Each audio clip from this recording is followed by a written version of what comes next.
What's up, guys? It's Tracy VA with This50.com, and today I'm in Atlanta with some special guests. We got Ralo the Pimp and Mr. Silky Slim. You did. What up, man? How are you feeling today? Man, feeling good, man. It's Friday, man. It's Friday. You know, this is my first time in Atlanta. It's your first time in Atlanta? Yeah. What's the move? Like, what's going on? We got out here hella late, so I ain't really get a chance to like get going. But nah, we had a ball last night on some last minute shit. Yeah. You want to fill me in on what happened? Strip clubs? Of course. It's Atlanta. Yeah. We gotta go to the strip club. What about food-wise? What you get into today? You want to know some hard shit? I don't know what part of that, wherever that was. Some nigga was cooking some vegan. I just stopped eating meat not too long ago. Oh. And some nigga was cooking and shit. And he had a whole vegan menu. I ate some vegan egg rolls. Yeah. Some cheese steak vegan egg rolls. Wow. Okay. I'm not really into like the whole vegan scene, but I know about slutty vegan. Like slutty vegan. Slutty vegan. That's a good restaurant. You gotta try it. Oh, okay. How about you? See, my mind went. We got Ralo the Pimp, y'all. Hey, so man, I heard slutty. My mind went somewhere else. Yes. Yeah. Well, Ralo, this isn't the first time my audience has seen you. This is the second time you being on This50.com. Pleasure to be back. Yes. It's a pleasure. This time around is different because you guys done a collaborative project called the Book of Kings. Yes. You want to talk about how that came about? Man, it came about, me and Silky been rocking for years. You know what I mean? We we did our first collab.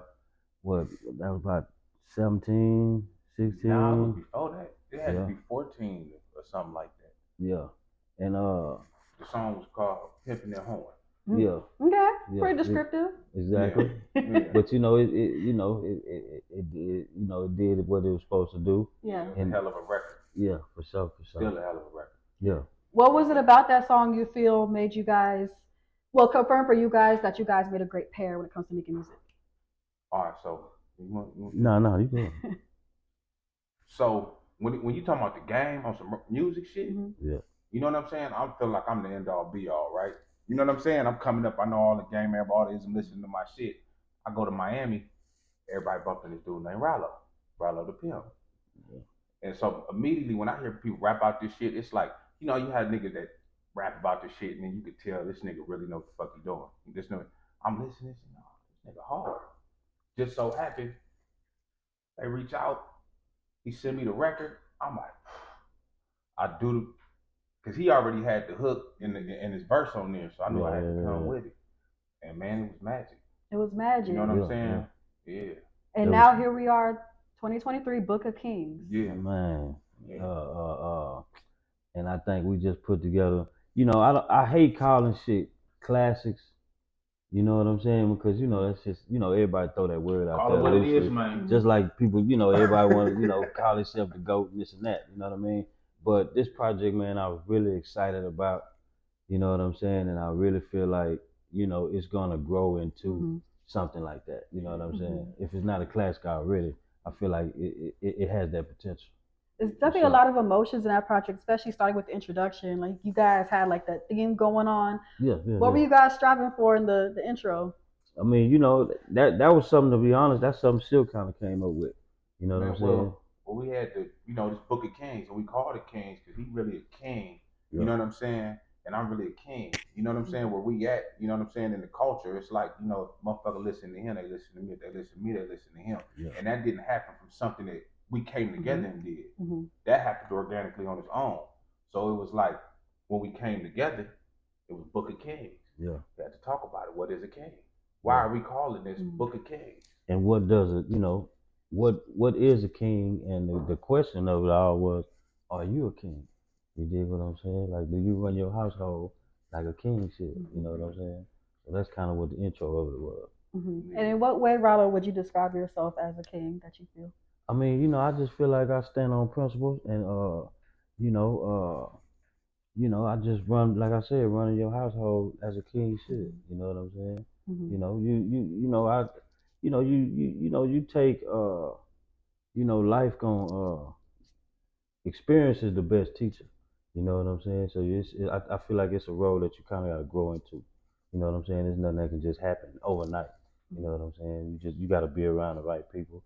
You know what I'm saying? For one, you know what I'm saying? And when you're around kings, eventually that's what you're gonna become. You know what I mean? Just like if you're around suckers, eventually you end up becoming a sucker. You know what I'm saying? So I try to keep myself around kings. You understand what I'm saying? So you gotta avoid them suckers. But yeah, I know absolutely. sometimes people, pretend like they kings, but in reality, No. Yeah, but when you look in the mirror, you know who you is. You know, you don't catch a nigga outside, he gonna put that shit on. You know what I'm saying? Yeah. So when you look in the mirror, you know what you know who you are. Right. You know what I'm saying? It's like, niggas live on principles, respect, integrity, honor. You know what I'm saying? Things like that. That's what we preaching. Everybody think when we talking about the game, we talking about manipulation, and we talking about motherfucking brainwashing, the mind games. But it's not. It's about telling the truth and being honest. With individuals about who you are. You know what I'm saying? And seeing if who they are is compatible with who you are. If that's the case, you know what I'm saying? Then yeah. So you guys got, pimping and hoeing. Y'all talking about this a lot. So when people think of y'all, they immediately think of that. So what made you guys want to make something with a little bit more depth besides just the pimping and hoeing? I feel like just to show people that we can do more than just one style of stick to one subject, type of thing. You know what I'm saying? We artists at the same time. At the same time. Yeah, they know us from, a larger amount of our audience know us, you know what I'm saying, from the streets. They either know Silky from, being in the streets, they know me from being in the streets. And, they've been listening to our music, so they became fans, but, we're a real artist. You know what I'm saying? Right. Not just, somebody that's out here just playing around with it. And also, it's like we human beings, right? Yeah. So when you look at a basketball player and you call him a basketball player, it's like, yeah, a basketball player, but he might be a scholar. He might be a family man. You know what I'm saying? He might be a builder. You know what I'm saying? It's like you don't, just because you excel at one thing doesn't mean that there's not a lot of depth to you. Yeah. So in your way, you feel like you were just trying to fix that narrative a little? Or you just didn't care. You just, just embracing who you are. I think it just came naturally. You know what I'm saying?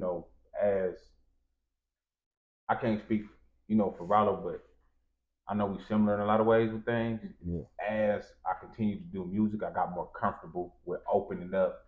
You know what I'm saying? Yeah, I know that's not easy to do. So. Yeah, because it leaves you a little. Yeah, it's not. But I feel like that as artists, that's what we do. We create. Yeah. You know what I'm saying? So over a period of time, you do something. You just want to try to make the next one a little bigger, a little better. You know what I'm saying? So that's what I feel like Booker Kings is. It's just a little bigger and a little better than what we've been doing. And on top of that, it's I know when he send me something, you know what I'm saying? It's gonna be that shit. Yeah. Like I'm not gonna. I'm not just going. When I'm working on music, vice versa. That was the beautiful thing about this album because he got a team, I got a team. So we was able to work together. You know what I'm saying? So I know when I get something from my team, some music or beat or whatever, and I'm doing something, I know it's hard. I'ma send it. If I'm not really feeling it, I might not send that one to him, and vice versa. So we kind of force each other to bring our A game. Not that niggas don't already do it, but it's just on another level. What song did you guys create together that you feel really sticks out on this project, or? Shit, man, I don't know. One of them ones. Yeah, man, I ain't gonna lie, man. I stand behind all 16 songs, the intro too. You know what I'm saying? Of course, I have my favorites. You know what I'm saying off the album, but I feel like all 16 of them is really that shit. You dig what I'm saying? And I just feel like it's one of them projects to where you may listen to it and you may find your favorite jam. As you keep listening to it, you're gonna always find your favorite jam. It may be something that you weren't listening to when you first started listening to it. 6 months later, you may find a whole nother song. Right. You know what I'm saying? So because all the songs sound different. Yeah. Right. We don't just have an album full of the same shit. Yeah. So it's really the mood that you in. Right. If you in this particular mood, this your shit. You know what I'm saying? If you Let's Get Paid might be your shit. You know what I'm saying? Yeah. Streets of Gold might be your shit. It sounds like you guys are very proud of this project. Like absolutely. It's the game Bible. Is this the last release of the year for the both of y'all? Y'all not gonna do a part 2? Of course. Yeah. We gotta follow it up. You know what I'm saying? Well, Ralo, off camera, I asked you how much longer for the pimping, are you ever, both of y'all, are y'all ever going to, transition out of it? Y'all got businesses. Well, first of all, let me say I don't do any illegal activities. Yeah. You know what I'm saying? As You know, Everything's man, alleged. everything is alleged. You know what I'm saying? You know, we focus on the music. We focus on PGO Music as a label. You know what I'm saying? And you know, that's what we pushing for. I don't advocate for nothing in the streets. You know. Do you feel like you would ever take that out your name and just it be just Ralo? I mean, but you know, the whole folks know me in the streets as Ralo. You know what I'm saying? When I started doing music, when I put my music up on the internet, when you put up Ralo, it was like 1,000,000 Ralos popped up. You know what I'm saying? But when you put Ralo the Pimp, you only gonna get one. That's me.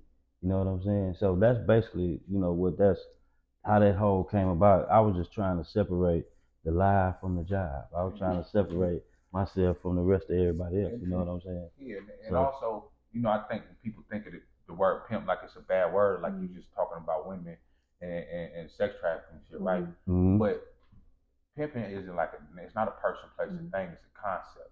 And once you understand that concept, you can apply it to anything. These music labels is pimping like a motherfucker. You know what I'm saying? Yeah. You know, you have tricks, you have hoes, and you have pimps in every industry, in every business industry. Yeah. You know, so you know that's what we pushing more of. That's your perspective on the word. MTV had Pimp My Ride. You know what I'm saying? Yeah. They was, you know, so they perspective on what pimping was not what, you know. It was more the lifestyle, the glamorous lifestyle. Yeah. You know what I'm saying? And you know, I look at it like, you know, if you working for, you know, say you working for the grocery store or something, you know what I'm saying? You have a boss, you know what I'm saying? And you have, and some people they coming in and they paying for something, they tricking. No, excuse me, they tricking. You know what I'm saying? Yeah. You talking to a counselor or something, you know what I'm saying? You're paying to talk to that person. You know what I'm saying? Somebody's pimping, somebody's home. You know what I'm saying? And somebody's tricking. How did Trick Baby come about? Because we talking about, clearly y'all got the whole handbook when it comes to, I'm just saying. It came from life experiences. You know what I'm saying? Being actually seeing that those type of situations, you know, come about, and actually, you know, just putting it, putting it into music form, so you know, people can kind of, if you're not, you know, familiar with this, you know, with this world, you know what I'm saying? That'll kind of give you a little bit of perspective. Because a lot of people they think like, okay, well, why don't she just go find a rich motherfucker and have a baby by him? Yeah. You know, and it sounds good on paper, right? Oh, he rich, I can have a baby by him, I get paid, but now you got to deal with this individual. You know what I'm saying? Know. What's y'all's opinion on, just like the conversations surrounding podcasts talking about women and money and like do y'all have any like stands on that? Money, like is this? Are you asking me about dating? Yeah. I mean, you know, like I feel like every man has his own standpoint on that. my perspective on dates is totally different than what. Okay. When I think about dates, I think about something different, right? Oh, yeah. I mean, my thing is, you know, of course, if I meet somebody, you know, I want to get to know them. Are you giving money up front? Do I give them what? During the date, you giving money up front? What were you talking about now? Do I give them money? Yeah, like to a woman on the first date. Nah, I wouldn't give it to her on the 10th or the 100th day. You know what I'm saying? I mean, you know, we together. Yeah. You know what I'm saying? And what's the money for? And if our relationship is fruitful, you know what I'm saying? I'm gonna make sure my woman have everything she wants, everything she ever wanted. You know what I'm saying? If I can provide it, you know what I'm saying? I'm gonna do that because I care about it. You know, but to just give somebody some money, like I like her, so I'm gonna pay her phone bill. Yeah, y'all not paying. Ralo, you're not paying phone bills on the first date. No, most definitely not. Most definitely not. So if y'all watching this and y'all see, you know, they got chains, you know, money. Yeah. You know what the cold part about it is, though, right? A woman sit there and tell the nigga that, like, oh, you want to do this, pay my phone bill, right? And the nigga say, okay. And she gonna act like she like him, but she really gonna tell her homegirls how much of a sucker he is. Exactly. You know what I'm saying? Yeah. She might even give him some pussy, but you in that category. She just set the bar low for herself. You know what I'm saying? Right. Now you paying for a couple of, now you giving up some pussy, you get a couple bills paid and all of that. Right. Shit. And I'm not even the nigga that you know. It's like, man, go talk to them about it. Now, what I would suggest, you know what I'm saying, is talk to somebody that you know, understands that arrangement. You know what I'm saying? Yeah. But they would think it's y'all that understand that. No. They 100% know. They can smell it on me. Yeah. You know what I'm saying? They know, like, they can talk to me like, yeah, You ain't coming here for no dance, huh? Yeah. Absolutely not. Yeah. You know what I'm talking about? Hey, Yeah, like they just say, had to clear the air, you know. can tell by the way I walk. I Yeah. ain't from around here, man. You know what I mean? Yeah, they know when I come in the building. Yeah, it's something different about him. She That's went what's left. up. So you give us some money on the first date? Huh? I always want to know, brother. Let's pull that out. So besides all of that with the music, you guys are businessmen. Do you want to like talk about what business you guys got going on too? Ralo, I know last time we talked about the films. You know, tell me what you guys got going on. I mean, we still, like I said, we still when I talked to you about it, we was, in the process of getting a lot of behind the scenes things done with the film, and we still on that note, getting a little closer to actually shooting, which we trying to do like maybe in August, beginning in August and stuff like that. We got a lot of things locked down, and just trying to elevate the whole entertainment aspect of what we got, not just music, but music, TV, film. You know what I'm saying? We have trucking companies and Nice. yeah, all kind of things that I'm trying to get off the get off and running and stuff like that. And also, with PGO Music, we looking to sign some artists that's hungry. You know what I'm saying? That we feel like gonna represent our brand and our company, our company properly. You're looking for somebody just any city, or they gotta be in LA. I wouldn't make this game worldwide. Yeah, I it wouldn't don't matter where they from. As long as they good. You know what I'm saying? As long as he authentic, you know what I'm saying? He got a good head on his shoulder, she, you know what I'm saying? Got a good head on their shoulders. Yeah. You know what I'm saying? Really, really willing to grind it out. You know what I'm saying? And, not with the dumb shit. I ain't trying to deal with nobody that don't know the business. Exactly. Because see, it's a difference between doing music and doing music business. A lot of motherfuckers do music, but they don't do no music business. Once you start doing music business, you gotta leave the streets alone. Yeah. You know what I'm saying? Because them streets is what's gonna have you fucked up. And know that this a grind. You know what I'm saying? This ain't nothing that it's not nothing that I know a lot of people see people success and be like, damn, they just came out of nowhere. But that's because you didn't see the 10 years before that of them. Right. You know what I'm saying? Getting to that level. You just see you just see the top part of the flower. You don't see how long them vines is up under that dirt as far as how much work they done put in to get to that top. You can't do a touchdown dance just because you scored a touchdown. Yeah. That's your job to score touchdowns. Yeah. You know what I'm saying? You got to, have some success and keep grinding. You know what I'm saying? You got to keep setting your goals bigger. So as long as I'm looking for some like-minded motherfuckers that's of course ready to represent this shit. Yeah. You know what I'm saying? Right. So a question I have for the both of you guys to close this. Right.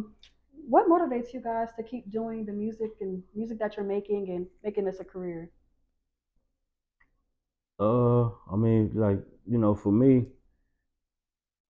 I just feel like I've always feel like if you start something, you finish it. You know what I'm saying? And I feel like I'm not finished. I feel like it's something that I need to keep going. You know what I'm saying? I have a lot of motivation. I recently lost my daughter in December, so that's a lot of motivation for me to keep going and I'm sorry to hear that. keep moving. Yeah, and just like I say, man, just striving to be successful. You know what I mean? Because success is not no destination. It's you know what I'm saying? It's a journey. So I'm on a journey. And the fact that you're still making music, although that happened, right, that's an amazing thing. I just told somebody the other day, that's kind of like my therapy. You know what I'm saying? If I wasn't making music, I feel like that'll have me in. You know what I'm saying? That'll have me more. I say the music, working, staying active. You know what I'm saying? That's part of my therapy. Staying active, therapy. It's something I love to do. I love to make music. I'm gonna make music. Like you said, it's like therapy. Yeah. This is my journal. This is my, you know what I'm saying? This is my way to vent. I'm not always the type of motherfucker to call somebody when I'm going through something and talk about it. But it's easier for me to put it through the music. Yeah. And then also, I've always raised my bar. You know what I'm saying? Every time I get somewhere or accomplish something, I always set a bigger goal. Yeah. So that always motivates me. I want it all. I want everything. Man. I can feel that one. I feel like I'm supposed to have it, man. I can feel that one. That's dope. And you guys are working hard. And you guys are doing it together. Y'all from two completely different cities, but y'all putting each other on and making some amazing music. So that's dope. Thank you. And I just want to say thank you guys for sitting with me. Y'all is Ralo the Pimp, Mr. Silky Slim here on thisis50.com with Tracy VA. I'll see you guys next time.